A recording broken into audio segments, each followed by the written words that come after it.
ఆ సంస్థలో ఉన్నటువంటి స్టోరేజ్ ట్యాంక్ కెపాసిటీ టోటల్ 6 టన్నులు. ఇవాళ టీటీడీకి సరఫరా అయ్యేటువంటి ఒక్కొక్క లారీ 16 టన్నుల లారీ వస్తుంది గీ. 6 టన్నుల స్టోరేజ్ కెపాసిటీ ట్యాంకుతో మీరు 16 టన్నుల లారీ అసలు ఎలా ఫిల్ చేస్తారు సార్? కామన్ సెన్స్తో ఆలోచించండి. ఇప్పుడు నా ప్లాంట్లో కేవలం 6 టన్సే నాకు స్టోరేజ్ అండి. 6 టన్స్ స్టోరేజ్తో 16 టన్నుల లారీని ఎలా ఫిల్ చేస్తాను నేను? అది సాధ్యమేనా? అసలు సాధ్యమయ్యేటటువంటి పని కాదు. అంటే వీళ్ళకి అసలు నెయ్యి ఉత్పత్తి చేసే సామర్థ్యం లేదు, సరఫరా చేసే సామర్థ్యం లేదు, స్టోరేజ్ చేసే సామర్థ్యం లేదు అని చెప్పి టీటీడీ వాళ్ళ అఫీషియల్ టెక్నికల్ రిపోర్ట్ ద్వారానే మనకి చాలా స్పష్టంగా తెలుస్తుంది. అటువంటి ఒక సంస్థకి ఏ కుట్రలో భాగంగా ఇచ్చారు సార్? ఇది కుట్రగాక, ఇది తెలిసి చేసినటువంటి పాపం కాక ఇంకేంటని అడుగుతా ఉన్నా. అదేవిధంగా ఇంకా మరిన్ని వాస్తవాలు ఇది చూడాలి మీరు. ఇది ట్యాక్స్ ఇన్వాయిస్ అండి, ఏఆర్ డైరీ వాళ్ళ ట్యాక్స్ ఇన్వాయిస్. ఏఆర్ డైరీ వాళ్ళు మొత్తం 8 ట్యాంకర్లు సరఫరా చేశారు. మొదటి 4 ట్యాంకర్లు వాడటం జరిగింది. Second 4 tanker second batch quality మీద కంప్లైంట్స్ రావడంతో అది మన ల్యాబ్కి పంపించాలి, అంతా తెలుసు. ఇది చూడండి, ఇదొక మీరందరూ ఆశ్చర్యపోయేటటువంటి విషయం. ఇక డేట్ గమనించాలి మీరందరూ. ఈ డేట్ చూసారా? జూన్ 4, 2024 బిల్ అయిందండి. ఇది ఏఆర్ ఫుడ్స్ వాళ్ళ బిల్. ఇది జూన్ 4, 2024 మొదటి ట్యాంకర్ బయలుదేరింది బిల్ అయ్యి. చూసారు కదా? ఇప్పుడు నెక్స్ట్ డాక్యుమెంట్ చూడండి మీరు. ఈ నెక్స్ట్ డాక్యుమెంట్ చూస్తే కనుక ఇదిగోండి, జూన్ 4 బయలుదేరింది కదండి ట్యాంకు. తిరుమల కొండపైకి ఎప్పుడు చేరుకుంది? 12/6/2020 స్టాంపు, ఇన్గేట్ దగ్గర స్టాంపు. స్టోర్ దగ్గర రిసీవ్ చేసుకున్నది 14/6/2024. జూన్ 4 ఎక్కడ బయలుదేరిందండి? దిండిగల్లో, తమిళనాడులో ఉన్నటువంటి దిండిగల్లో. దిండిగల్ నుంచి తిరుమలకి ఎంత దూరం?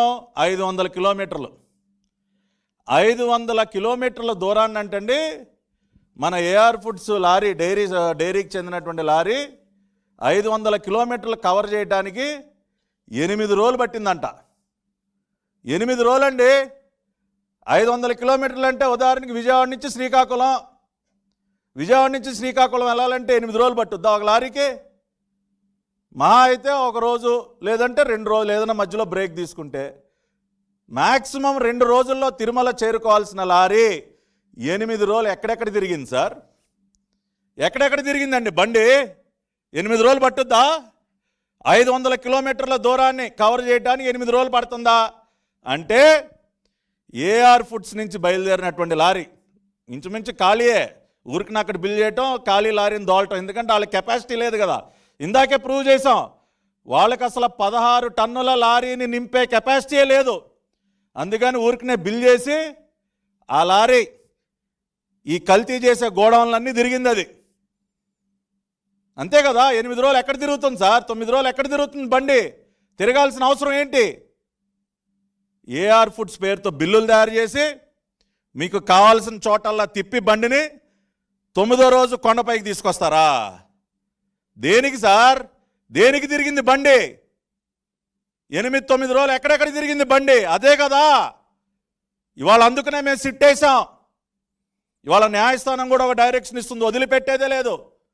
ఈ బండిని ఎక్కడెక్కడ తిప్పారో, ఎక్కడెక్కడ ఏమేమి కొవ్వు కలిపారో, ఏ గోడంలో దాచిపెట్టిన కొవ్వు ఎక్కడెక్కడ కలిపారో ఆ కొవ్వుని నింపి గుడి దగ్గరికి కొండపై తీసుకురావడానికి 8 రోజులు టైం కావాలి మీకు.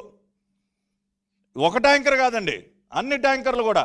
ఏ ట్యాంకర్ అయినా చూడండి మీరు, మీకు ప్రతిదీ డాక్యుమెంటెడ్ ఎవిడెన్స్ చూపిస్తున్నాయి వాళ్ళు మీకు. ఎందుకంటే ఈ పాపాత్మలు చేసినటువంటి పాపం ప్రతి ఒక్కరికి అర్థం అవ్వాలి. ఇది చూడండి, ఇది బిల్ డేట్ ఎంత అండి? June 11. Second tanker number TN02BA9459 June 11న ఏఆర్ ఫుడ్స్ నుంచి బయలుదేరినట్టు బిల్ చేశారండి. ఈ బండి ఎప్పుడు చేరుకుందో తెలుసా కొండ మీదకి? అది కూడా చూపిస్తా ఇప్పుడు.